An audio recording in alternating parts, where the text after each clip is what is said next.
انا في موضوع عايز اتكلم فيه. موضوع الفضايح انتشر كتير قوي على الفيسبوك الفتره الاخيره. انا ما حبيتش اتكلم في الموضوع ده في الاول عشان ما بقاش قاصد حد بعينه فالفضيحه تزيد اكتر.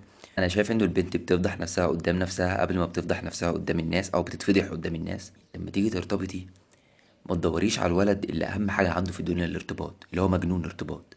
خلاص انا عايز ارتبط، انا مش قادر استحمل. مجرد ان انا عايز ارتبط وانزلها على انستجرام وانزلها على السوشيال ميديا واكتب فيكي شعر وانت تفرح بالكلام ده. عشان البنات دايما بيجروا ورا الاهتمام، حتى لو كان زي ما يقولوا كده مصيدة.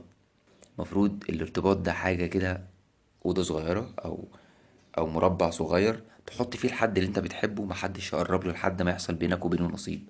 ساعتها اعمل اللي أنت عايزه، اتنطط اعمل اللي أنت عايزه. لكن طول ما البنت والنبي خدي بالك، يعني خدي بالك يعني عشان بس حياتك تمشي.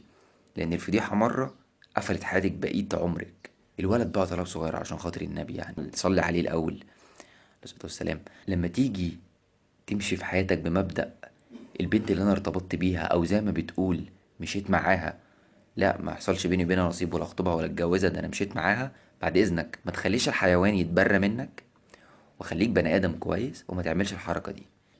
خيبة الامل دي اصعب حاجه في الدنيا. تخيل لما حد يوعدك بتيشيرت انت نفسك فيه بس مش معاك حقه، وهيجي لك يدعي في الاخر يقول لك لا انا مش هقدر، بتتضايق. تخيل لما حد يكون باني حياته عليك وخلاص متوقع منك اللي احسن، وان انتوا هتتجوزوا والدنيا هتمشي، وفي الاخر تقول له لا انا ما اقدرش معلش انا مشيت معاك.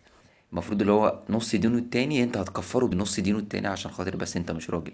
البنت خدي بالك من الموضوع ده، والولد معلش استرجل في الموضوع ده شوية، مش كل الولاد طبعا ومش كل البنات. ربنا يوفقنا كلنا ويسترها علينا كلنا عشان احنا محتاجين يعني حاجة زي دي. كلمتين خلصوا بس كده. السلام عليكم.